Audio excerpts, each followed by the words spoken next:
Kashmir షోపియాన్లో encounter జరిగింది.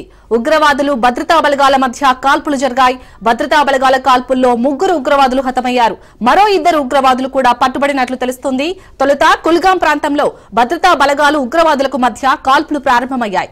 తర్వాత అవి షోపియాన్ కు విస్తరించాయి. ఉగ్రమూకలను మట్టుపెట్టేందుకు ఆర్మీ, పారామిలిటరీ బలగాలు కొన్ని గంటలుగా ఈ కాల్పులు జరుపుతున్నాయి.